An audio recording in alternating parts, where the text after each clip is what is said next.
Welcome to Earthtide Studios. I'm Zach Knight, and in today's video we're going to be running through the basics of recording guitar. Guitar recording is a pretty detailed process, but if you follow along with these simple steps, you should end up with some pretty good results. We're looking at signal flow, getting a clean DI, and how guitar recording looks in your DAW. Also, we have a free vocal production course which teaches you the basics of recording all the way to mixing vocals. If you'd like that, just click the link below. Okay, let's grab a guitar.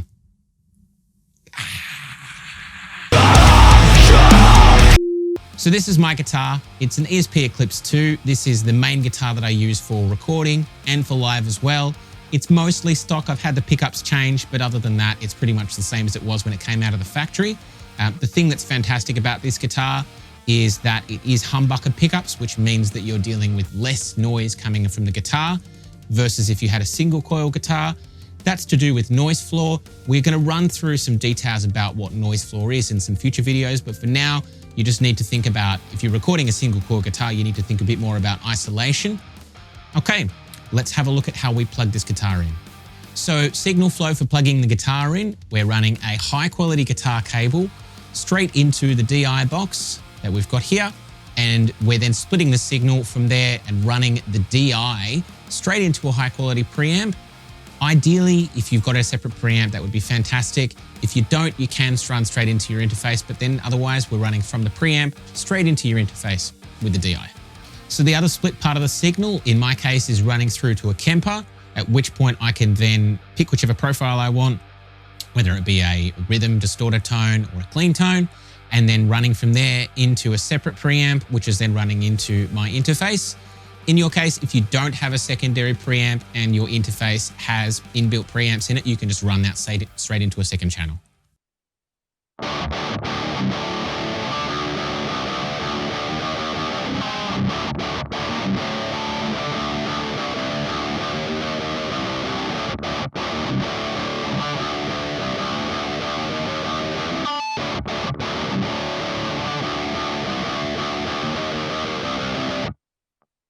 All right, so we are in the session now. I've tracked some guitars. Let's have a look at what we've got going on here. This is the new song from Color and Shade, and the song's called Phoenix.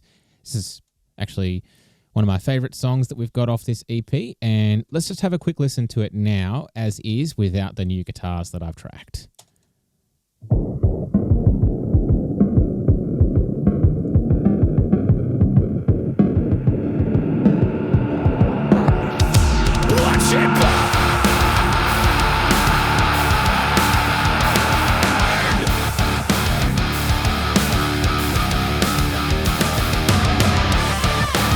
So it's pretty cool. I actually recorded the guitars mostly on the ESP Eclipse 2, the one that we just saw then. And this is what they sounded like after they were tracked and mixed.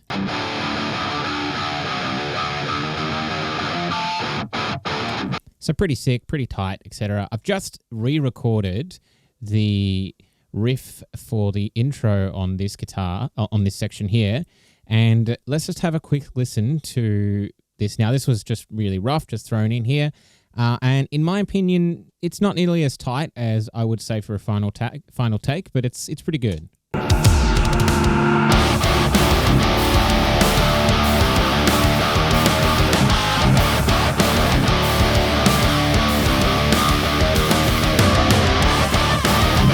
So we were talking about signal flow before and how to set up your guitar for recording, and I talked about how I split the DI and then monitored signal coming from the Kemper, which is effectively like an amp sim, and in this particular case, obviously, it's just using the Kemper tone instead.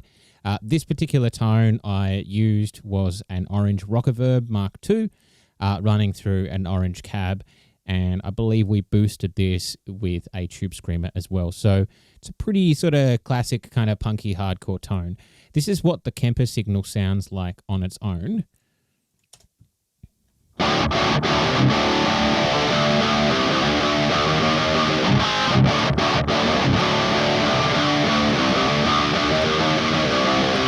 So as you can see, it's pretty dirty, it's pretty raw sounding, it's kind of cool. It's got that characteristic waveform image that you would expect to see from a distorted guitar tone. There's a lot of compression going on, so except for these sort of chuggy parts here, where I've got my palm mutes, most of the sound is pretty consistent in terms of the gain level. And speaking of gain, when you're actually getting your input set up for recording guitar, you want to make sure that the gain that's coming in is definitely not getting to 0 dB. You want to be sitting anywhere between sort of about -3 to -8 dB. In this case, you have a look here.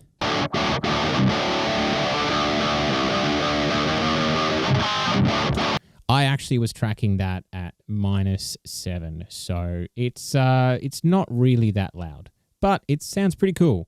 And then we've got the DIs. Now, this is obviously just for the monitored signal, so this is just purely for, demo purposes or for, listen, playback, etc. in the session. I'm not using it as the final tone. You can, but I'm just not going to in this case. This is actually what a guitar DI looks like, and this is what it sounds like. It's not special.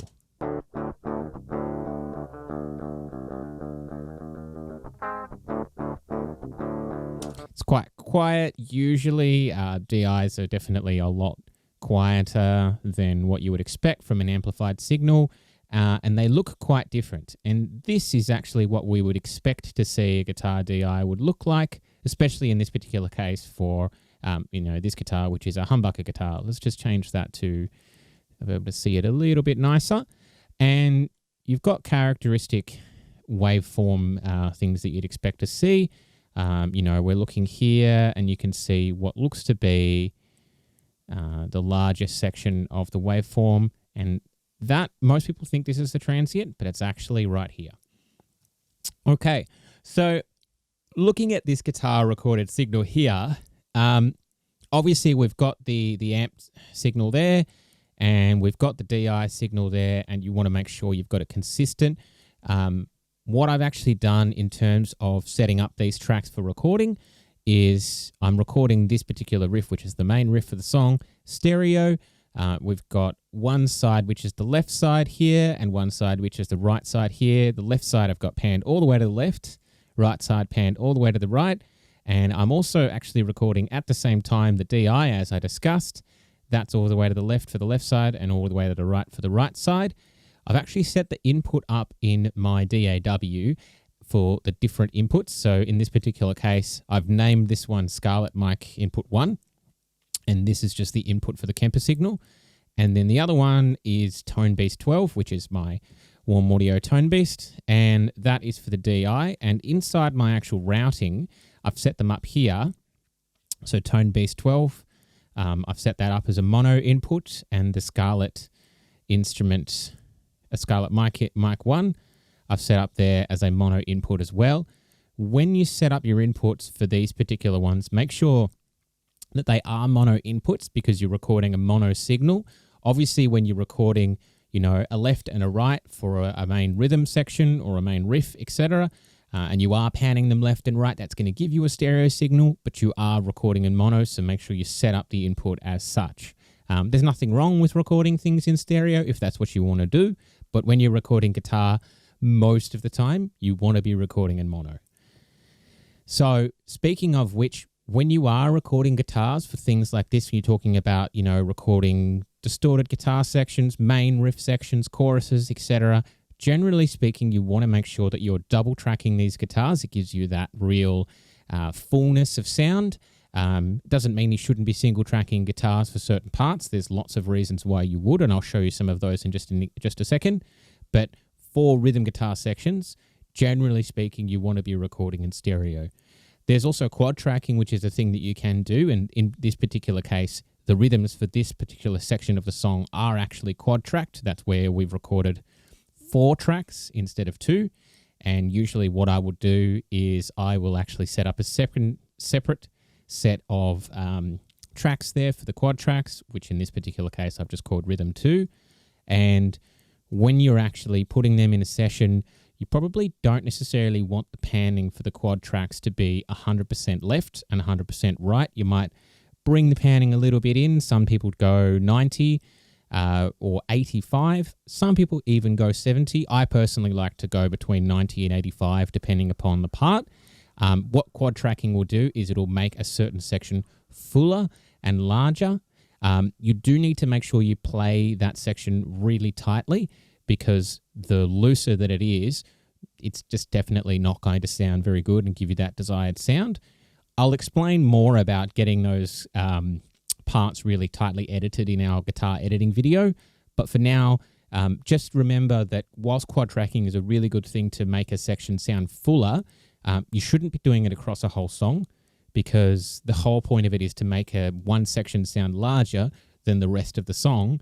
If the whole song is quad tracked, then nothing can sound larger than anything else, and therefore you're defeating the purpose and just wasting your time doing a whole lot of extra work.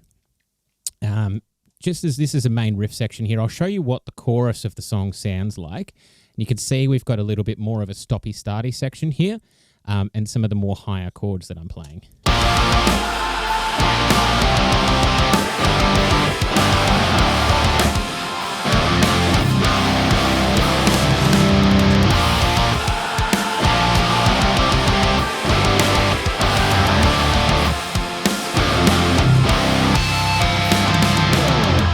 So notice there that depending upon what you've got going on here, these more sort of chuggy sections over here, there's a lot of this sort of muted stuff here where you've got the chuggers and the palm mutes, etc. They look chunkier here.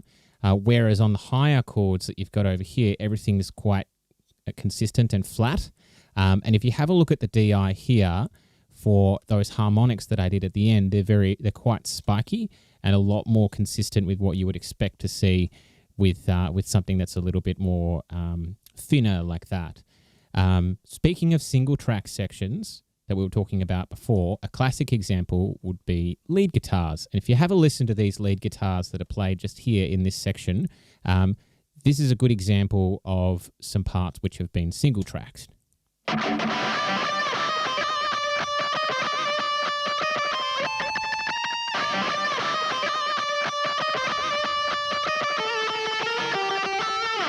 As you can tell, it sounds a lot thinner, but it's a lot pokier. It sits through in the mix more.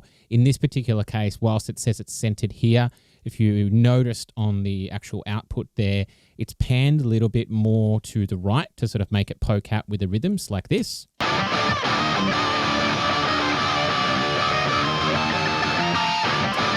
It's a really good example of showing why you would want to single track something. As well as, if you have a listen over here, we have the solo section.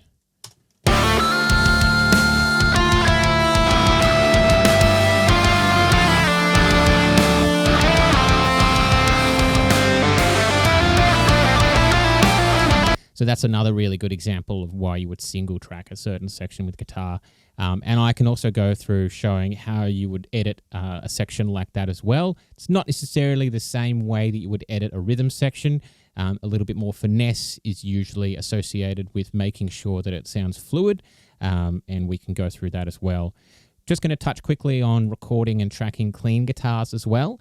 The principle is pretty much exactly the same. The main thing to note, though, is if you are using a single coil guitar, it's a lot more microphonic than a humbucker guitar, and single coil guitars are usually what they often get used for recording cleans. When you're doing that, you just want to make sure that you're either grounded yourself or the guitar itself has been grounded. We're talking about electronic grounding there, and that is basically to try and help avoid any unnecessary noise that's being picked up by the single coil pickups. I'll be going into more detail into things like that and, electronic noise and all of that kind of stuff in some future videos. But for now, this is the basics of guitar tracking. We'll be running through this in more detail in some future videos, but hopefully this will give you what you need. Okay, now you've got what you need to be able to track those guitars, and stay tuned as next week we've got a video coming out teaching you how to edit them. So subscribe if you want to see that one. We've got our free vocal production course available, so don't forget that. And new videos every Thursday. See you then.